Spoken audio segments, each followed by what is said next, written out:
Crowds took to the streets in London on the weekend to protest against the Russian invasion of Ukraine. In Parliament Square, they chanted anti-Putin slogans and called for the government to issue more sanctions against Russia. Several of the protesters were of Ukrainian descent. Anna Korenkova came to the UK aged 8. She's concerned the conflict will expand. This isn't going to end in Ukraine. This didn't end in Chechnya, it didn't end in Georgia, it didn't end in Crimea. It's not going to end with Ukraine. And I think, the UK thinks it can avoid World War III, and I truly hope it can. But I think leaders need to work harder and unify and, face up to the bully that is Putin. Some have connections to Russia. I'm in contact with my other part of family in Moscow as well. And they are able to find loopholes, and they are not scared, and they're still brainwashed, and there is no way of breaking that wall. Demonstrations against the war also took place in Paris. Protesters held up banners and waved Ukrainian flags as they called on Russia to withdraw its troops.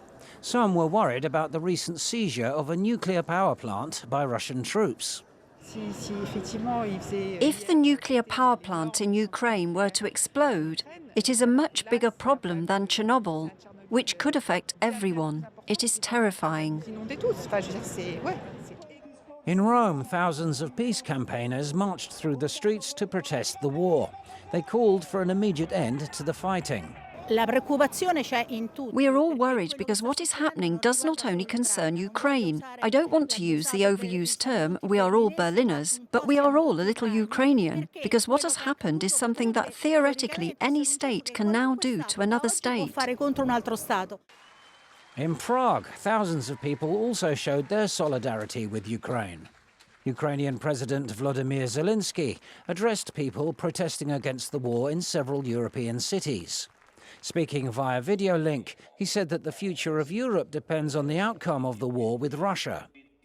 In Belgrade, one Russian man set his Russian passport on fire to show his opposition to the war. For me, the reason is clear. I don't want to have anything to do with what Russia is doing on the territory of Ukraine and in the world. I don't want to bear any moral or physical responsibility for something that does not depend on me.